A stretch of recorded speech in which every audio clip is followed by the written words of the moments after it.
No battery lasts forever, and that includes the one in your key fob.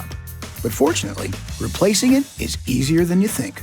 All you need is a small flat blade screwdriver and a new battery, in this case, a CR2032 3-volt. First, push and hold the mechanical release button on the side of the fob and remove the emergency key. Insert a flat blade screwdriver into the gap on each side of the emergency key slot. Carefully pry both sides to open the cover slightly.